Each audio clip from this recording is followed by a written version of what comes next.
Olá pessoal, sejam todos muito bem-vindos ao ScalaCast. Eu sou o Davi Gomes, host do podcast, e neste episódio nós vamos falar sobre como resolver problemas de negócios com IA, né? E para me ajudar a discorrer sobre esse tema, eu tenho aqui dois convidados ilustres aqui, né? Bom, primeiro Marcelo Galota, que é formado em Ciência da Computação, mestre em Informática Industrial, e possui MBA em Finanças, né? Pela Scala, o Marcelo atua como CEO Latam. Seja muito bem-vindo, Marcelo. Obrigado, Davi. É um prazer estar aqui. Joia. E também temos aqui o José Leonardo Takahashi, né? Que é aqui intimamente conhecido como Taka, formado em Engenharia pela Unicamp, possui mestrado e doutorado na área de redes neurais, artificiais e matemática aplicada a operações portuárias. Também pela Unicamp. Na Scala, o Taka trabalha como cientista de dados, tendo atuado em diversos projetos de analytics e otimização. Taka, seja muito bem-vindo ao ScalaCast mais uma vez, né? Obrigado, Davi. Obrigado pelo convite. Espero que a gente possa contribuir mais um pouco aqui. Legal. Bom, eu queria começar esse nosso bate-papo aqui fazendo uma pergunta aqui para o Marcelo Galota. Marcelo, bom, na posição executiva você tem a oportunidade de visitar diversas empresas, né? E eu queria te pedir para compartilhar um pouco com a gente quais são as expectativas que, de uma forma geral, o mercado está trazendo em termos de problemas de negócio para serem solucionados com IA. Perfeito. Obrigado, Davi. É uma excelente maneira de começar o podcast, porque eu acho que com o advento do ChatGPT, AI de uma vez entrou na agenda de todos os executivos. Acho que nos últimos 5 anos isso já era uma realidade e o que aconteceu foi uma explosão e foi uma conscientização da necessidade de usar o AI para melhorar processos, operações, etc. Então, quando a gente pensa em todas as indústrias, existe aplicação para AI. Vou dar alguns exemplos aqui. Se a gente pensar, por exemplo, na indústria do varejo, o varejo pode se beneficiar enormemente fazendo modelos preditivos de previsão da demanda. Quando você é capaz de prever a demanda, uma empresa que tem múltiplos bilhares de SKUs, ela consegue melhorar a gestão da cadeia de suprimentos, ela consegue evitar um problema que é o terror dos retails, dos varejos, que é ruptura, a quebra, a falta de produtos. Mas o que é interessante dos modelos baseados em dados, inteligência artificial baseada em dados, que é o que a gente está falando, que quando você constrói um modelo de previsão da demanda, esse mesmo modelo pode alimentar outros modelos, como, por exemplo, um modelo de segmentação de clientes. Então, por um lado, você pode gestionar melhor o seu estoque, mas você também pode fazer ultra segmentação, ultra personalização, oferecer coisas muito personalizadas para o seu cliente, porque você conhece profundamente cada segmento ou cada microsegmento. Então, são alguns exemplos do que a IA pode fazer em indústrias. Se eu tentar pensar em outras indústrias, na indústria manufatureira, a gente pode pensar em manutenção preditiva de equipamentos. Então, reduzir enormemente os custos, possibilidade de acidentes. Então, assim, existem múltiplas possibilidades e a gente vai explorar algumas aqui durante o podcast. Legal.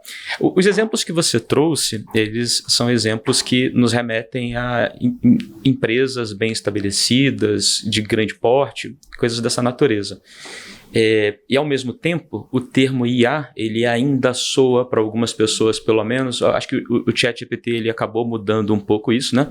Mas ele ainda soa um pouco como ficção científica, né?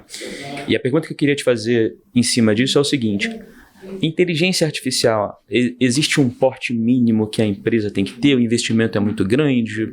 O que você acha sobre o aspecto de democratização da IA? É possível? Totalmente possível. Eu acho que a expressão é essa mesmo, democratização.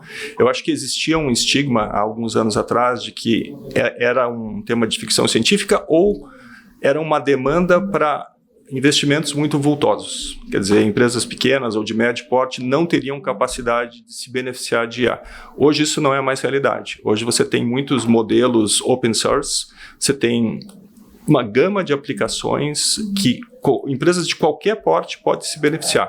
Obviamente, a capacidade de investimento ainda conta. Então, se você é uma empresa pequena, você vai ter limites sobre o que a IA pode fazer para você. Talvez um bom exemplo seja, uma pizzaria pode se beneficiar de IA, pizzaria do bairro? Tranquilamente. Então, existem desde modelos de roteirização de entrega, até modelos de segmentação, como eu falei antes. Quer dizer, se você consegue identificar padrões, o que o seu cliente gosta de pedir em determinadas épocas do ano ou determinados dias da semana, você consegue não só oferecer promoções para grupos de clientes ou clientes específicos, como você consegue trabalhar a questão da compra de insumos, de alimentos. Então, o mesmo modelo que eu falei para um grande varejista, os dois mesmos casos de uso podem ser aplicados em pequena escala, com enormes benefícios para uma pizzaria do bairro.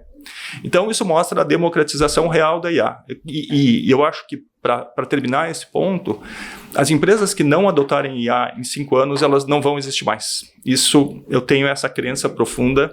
Então, todo mundo precisa de IA, seja na vida pessoal, seja na vida profissional. Legal, legal. Obrigado pela resposta, Marcelo.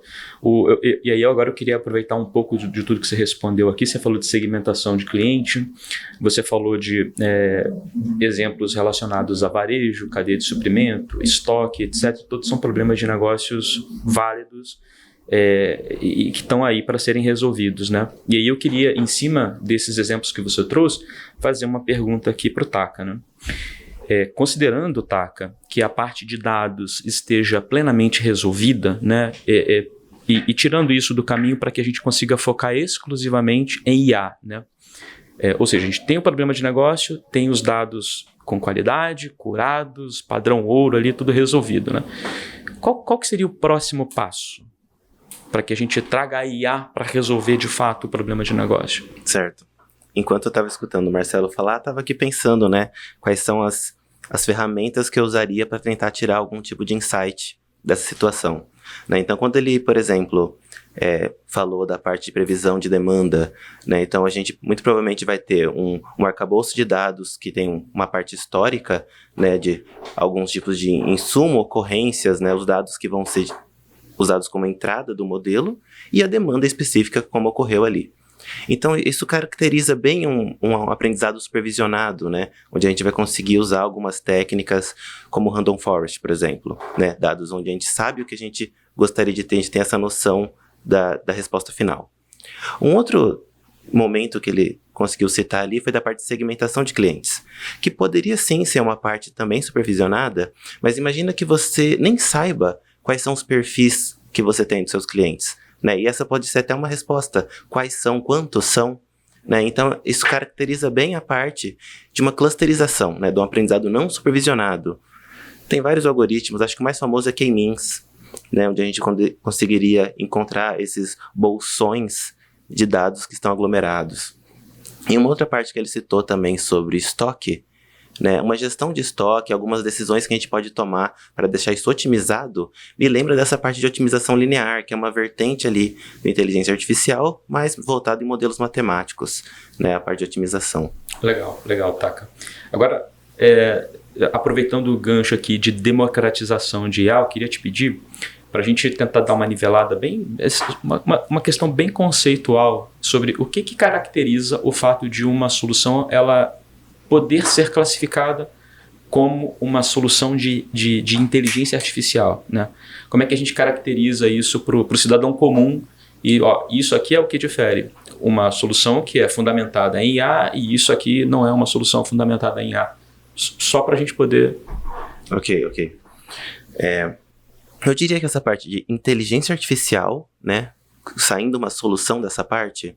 Sobre essas duas palavras, inteligência, porque a gente não vai programar, né, fortemente uma solução, a gente vai programar um motor analítico, né, então vai ter esse pedaço de análise que vai ser a parte da inteligência, e artificial porque o resultado dessa análise vai ser uma sugestão de ação, né, então a gente vai ter uma parte de apoio à decisão, onde vai vir uma sugestão dessa ferramenta de IA sobre o que você deveria fazer.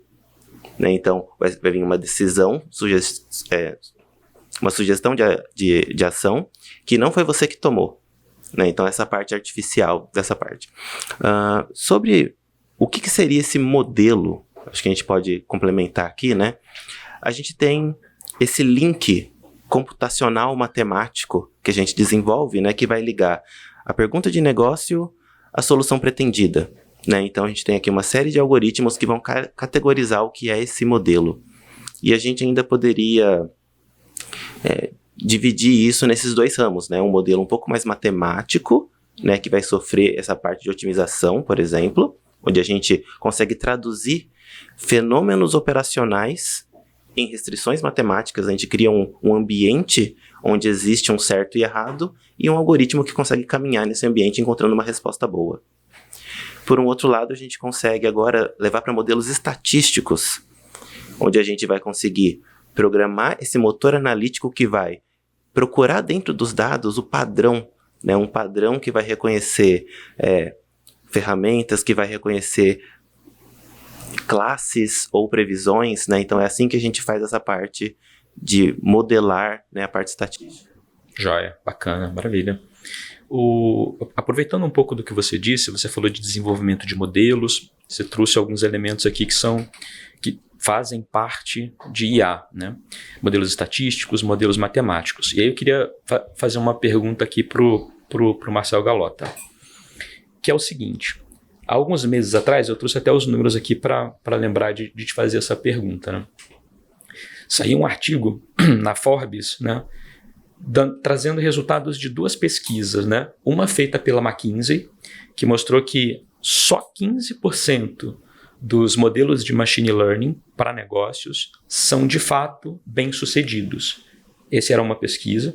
E tinha uma outra do Gartner, dando conta de que 53% dos projetos de IA, eles nunca saem do protótipo para a produção, né?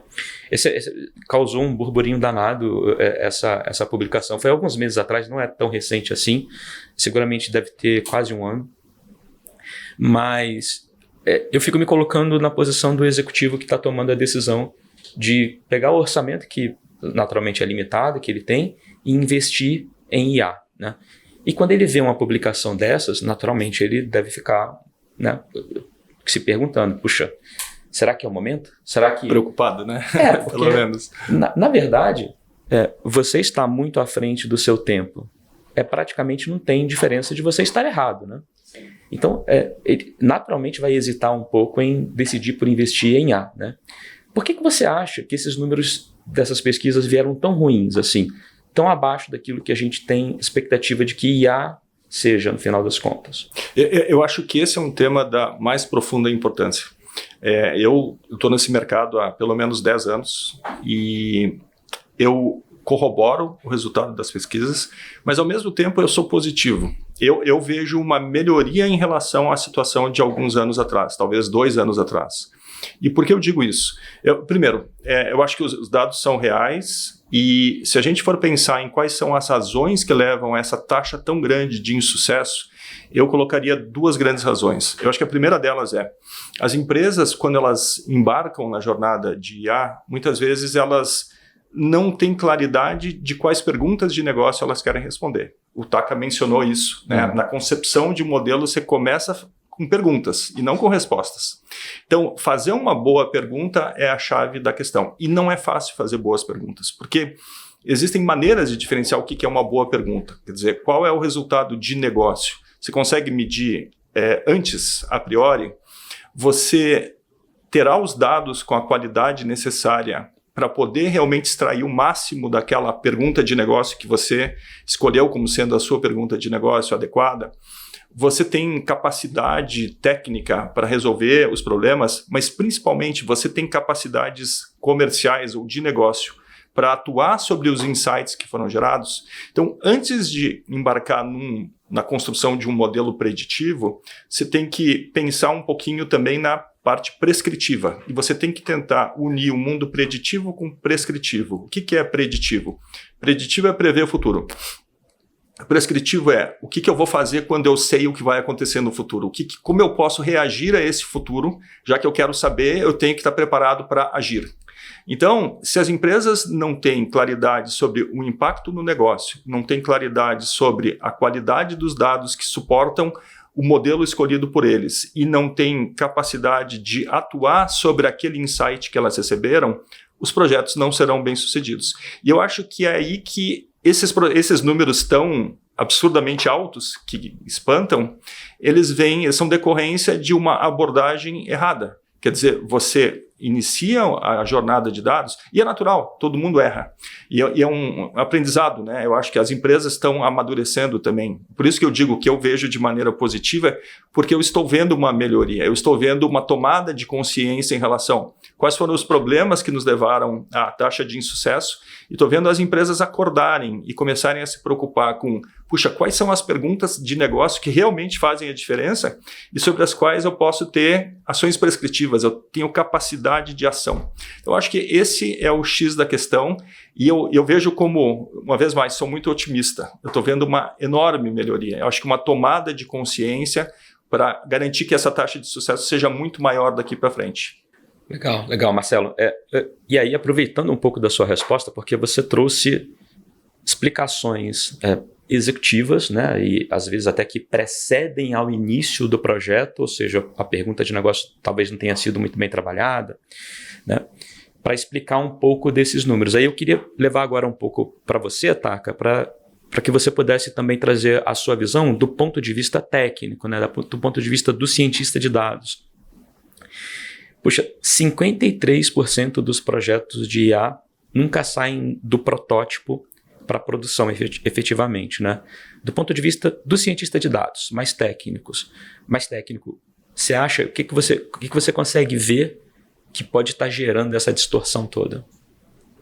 Eu entendo que alguns projetos podem não ser bem-sucedidos, de repente, por aproveitar, por exemplo, o hype que aconteceu da frase, da palavra IA, né, no mercado, e você com medo de ficar fora dessa nova tecnologia, ter colocado a tecnologia, uma ferramenta correta com a pergunta errada, ou a pergunta correta com a ferramenta errada, então de repente você caiu numa confusão ali, uma armadilha da vida ali, e acabou não tendo sucesso nessa parte.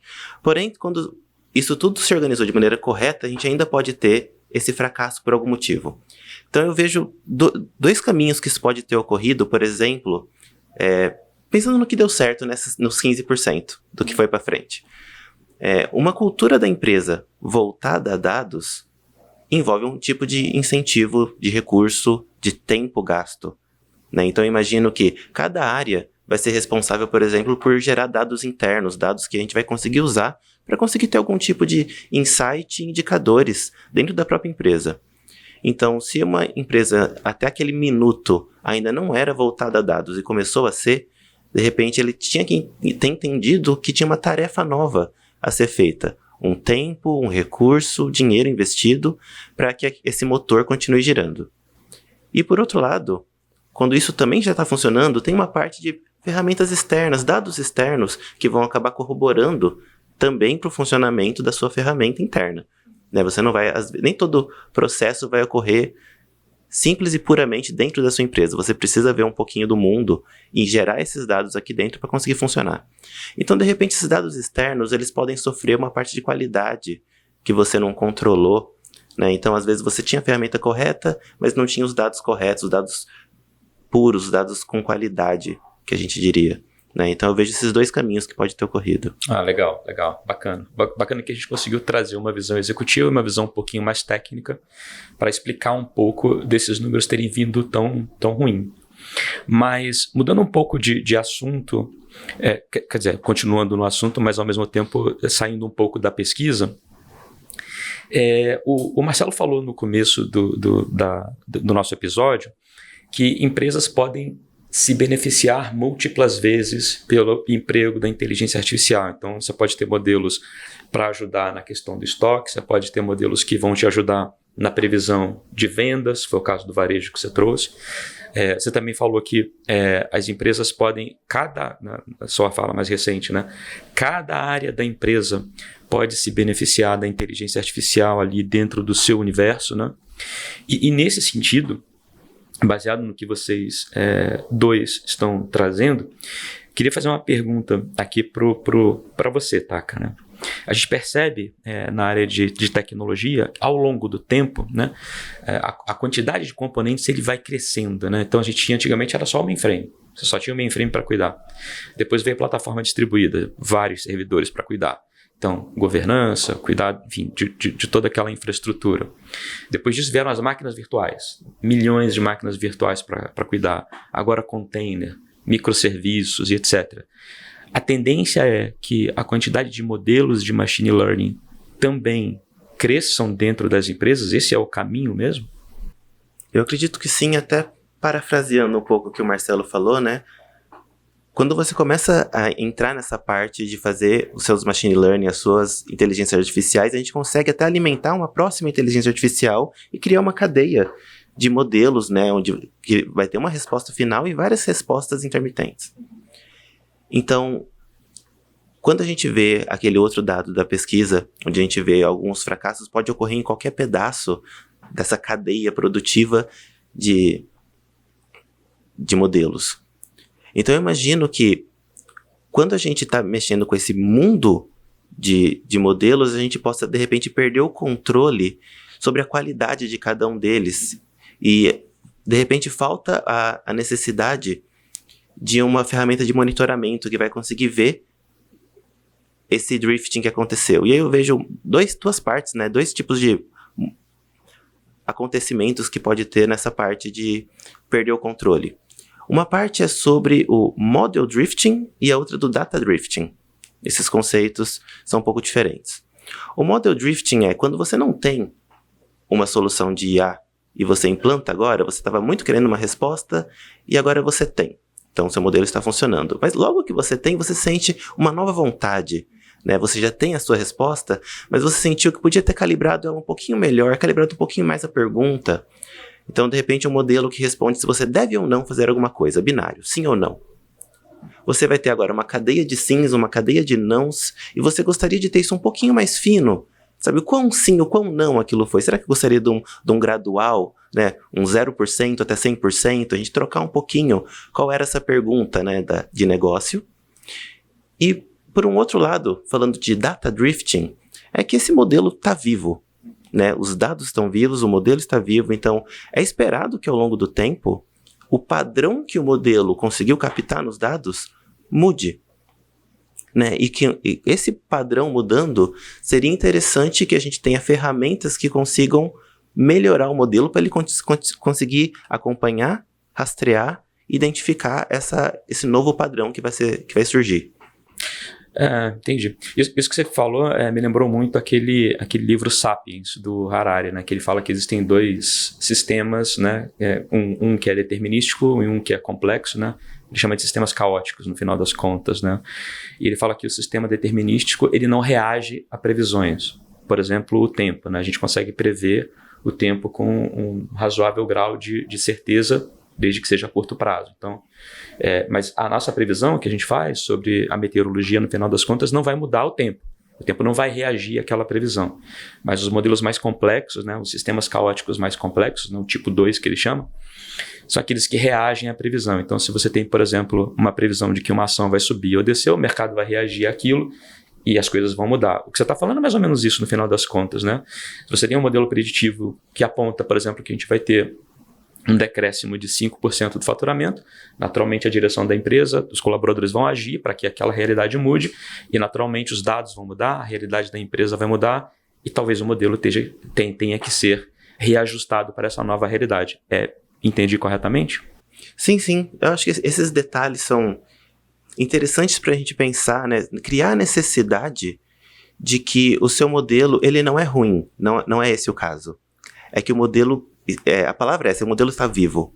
E que a gente tem que fornecer essas ferramentas para que ele continue evoluindo junto com todo o seu processo, com todas as suas perguntas e todas as suas respostas. Boa, legal. Poxa, agora trazendo um pouco disso que você trouxe, Taka, aqui para você, Marcelo. O Taka trouxe duas coisas, né? Primeiro que é fato que a quantidade de modelos ele vai se multiplicar dentro das empresas, porque no final das contas, cada uma das áreas vai tentar aplicar a IA para aquilo que ela faz e fazer melhores entregas, né, naturalmente. Mas está muito claro que a gente tem um ciclo de vida do modelo aqui também, né? Ao longo do tempo ele vai precisar respirar, né, a se atualizar, né, ser ajustado. A empresa vai ter expectativa, naturalmente, de trazer resultados mais aderentes à realidade que vai mudando, né? Como é que... E aí a pergunta que eu te faço é, como é que as empresas que já estão um pouco mais maduras no processo de adoção de IA têm resolvido esse problema? E isso é um ponto bem importante, e o que a gente pode observar é que essas empresas que são maduras hoje, um dia elas foram imaturas, né? Elas passaram por um processo de experimentação, onde 5 anos atrás, talvez, eu acho que podemos demarcar no tempo, eu acho que houve uma explosão de adoção de machine learning, e obviamente as grandes empresas são as primeiras a embarcar, porque elas têm mais capacidade de investimento, vem o potencial de resultados, e eu acho que as grandes empresas embarcaram pesadamente no uso de modelos. E o que acontece com essas empresas hoje é que elas estão sentindo a necessidade de governar esses modelos. Quando a gente olha exemplos de grandes empresas, recentemente eu vi uma empresa no Brasil, uma das maiores empresas do Brasil, lançou um edital solicitando serviços de governança de modelos. O que é interessante, quando você olha os detalhes, essa empresa produziu mais de 1.000 modelos. Então, quando a gente fala de... Eu tenho alguns modelos, não são 5, 10, dezenas. A gente está falando de milhares de modelos que foram construídos com tecnologias diferentes, com abordagens diferentes, com propósitos diferentes, em áreas diferentes da organização, sem coesão. Então, é natural que depois dessa explosão cambriana, vamos dizer assim, do início, as pessoas parem, reflitam e digam o que funcionou, o que não funcionou. Agora vamos tentar colocar ordem na casa. E aí entra algo que é muito importante, que está muito em voga hoje, que é uma disciplina chamada MLOps, Machine Learning Operations, que é uma disciplina que é originada a partir da boa experiência do DevOps e Data Engineering. Eu chamaria, é uma disciplina que é uma combinação de engenharia de dados, DevOps, com o objetivo de trabalhar toda a governança e o ciclo de vida da criação de modelos. Então, a adoção de MLOps está muito forte, principalmente nas empresas maduras. Eu acho que as empresas que ainda não chegaram nesse ponto de maturidade da jornada, elas não se depararam com o problema. Mas as empresas que já são mais maduras, elas estão investindo muito nessa nova disciplina. Então, essa disciplina trata do quê? Trata, primeiro, de garantir que você tem um versionamento dos modelos. E quando a gente fala de modelos, a complexidade é um pouquinho maior do que versionamento de software. A gente tem que tratar não só dos modelos, mas dos dados também, para a gente poder medir performance, medir se existe drift ou não existe drift. A gente tem que entender o modelo e o seu conjunto de dados, que foi usado para treinamento e que é usado em produção. Eu acho que esse é um aspecto muito importante do MLOps. Outro aspecto é a gestão do pipeline. Quer dizer, ter um pipeline de contínuo, que você possa continuamente estar entregando os dados tanto para treinamento quanto para produção. Isso é muito importante, porque os dados são a essência desse tipo de modelo, desse tipo de IA que a gente está falando, ela é completamente orientada a dados. Então, você tem que garantir um pipeline contínuo de dados. Acho que, além disso, outros aspectos importantes são o da governança, mais e mais, quer dizer, governança do modelo, governança dos dados, governança de segurança. E, por fim, eu queria destacar um aspecto que não é menor. MLOps ajuda muito a empresa na questão colaborativa, porque eu acho que, para aumentar a taxa de sucesso dos modelos, uma das realizações do mercado nós precisamos modelar em linguagem de negócio, nós precisamos que as áreas de negócio sejam os grandes usuários das ferramentas de machine learning. Obviamente, os cientistas de dados têm muita importância na construção, na parte técnica, mas se a gente não trouxer as áreas de negócio e não habilitar as áreas de negócio para modelarem, a gente não vai aumentar as taxas de sucesso. E as ferramentas de MLOps, elas têm essa abordagem colaborativa. Significa que os modelos são democratizados, a informação é pública, todas as áreas têm capacidade, claro que dentro das suas restrições de autoridade, a utilizarem os modelos, a modelarem, a construir junto.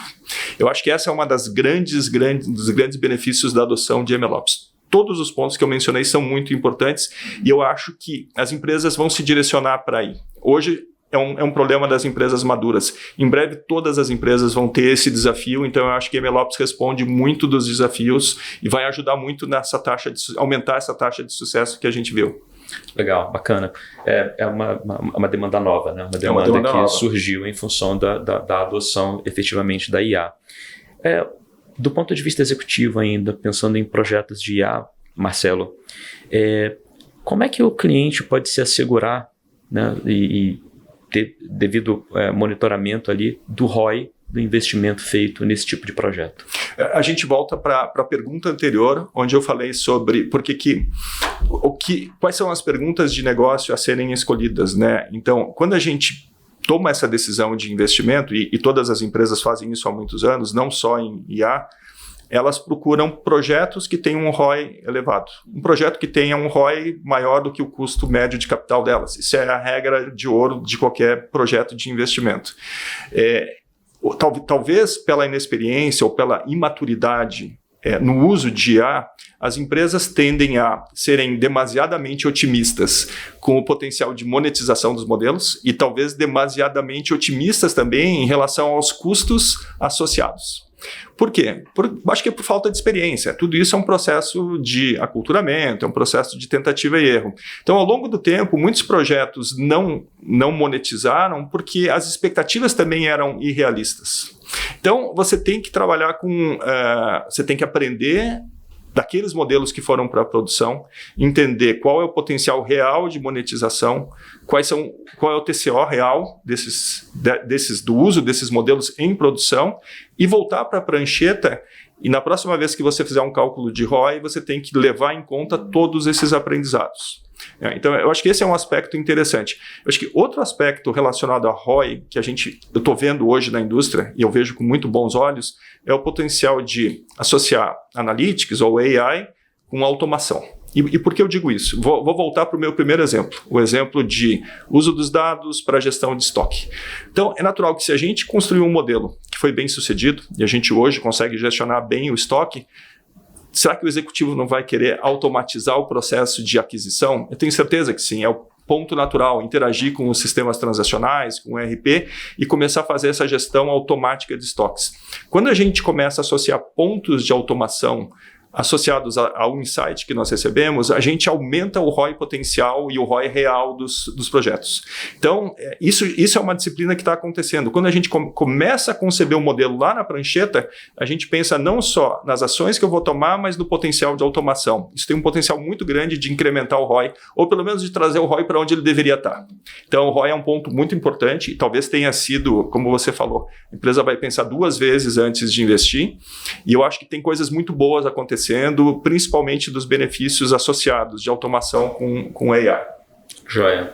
Bom, caminhando já aqui para o nosso finalzinho, né, a gente falou sobre algumas coisas bem relevantes, bem importantes aqui. Falamos sobre democratização de IA, a gente falou sobre MLOps, a gente falou agora sobre automação, falamos sobre os eventuais insucessos, suas causas, exemplos de problemas de negócios resolvidos através de IA.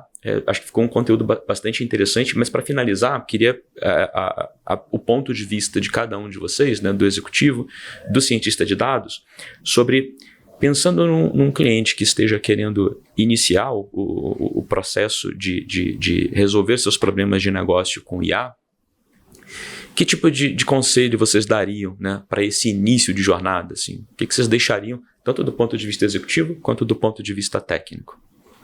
Bom, acho que do técnico eu diria para olhar 2 pontos com bastante carinho, que seriam os dados e essa parte de governança dos modelos. Então, a parte de dados é sobre qualidade, né? Dados bons não necessariamente garantem um modelo bom, mas dados ruins garantem um modelo ruim. Então, não é suficiente, mas é necessário. Então, investir na parte de qualidade de dados vai fazer diferença na vida do seu projeto. E a outra parte é garantir que você entenda o mundo do MLOps, entender como que esse modelo está vivo e como que você pode trabalhar com ele, né? Que esse modelo vivo vai precisar ser alimentado, né, com essa fonte de dados de qualidade.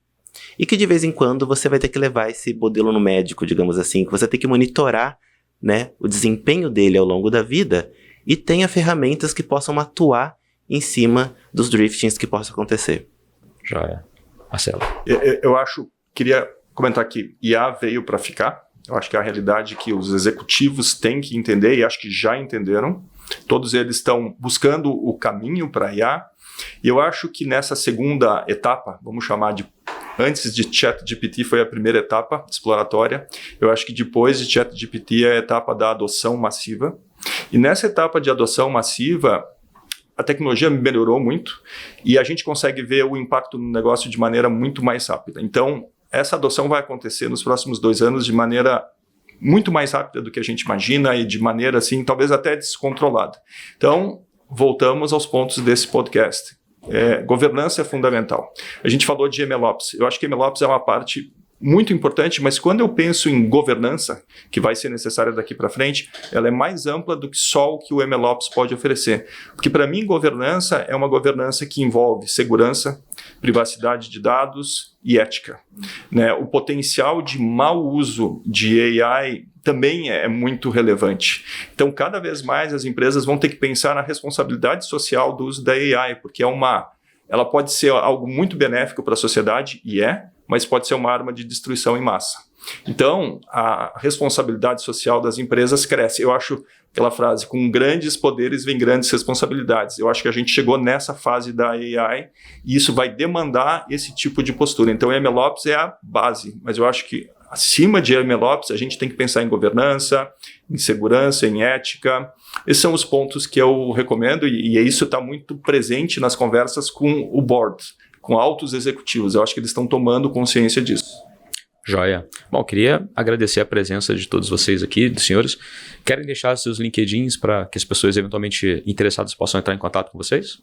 Claro, o meu é linkedin.marcelo.galota com 2 L's e 2 T's. Joia. Tá. O meu é JL Takahashi, TAKAHSHI. Tá bom. Bom, vocês me acham no LinkedIn, David, com D no final, Luiz com Z. Muito obrigado a todos e a gente fica por aqui.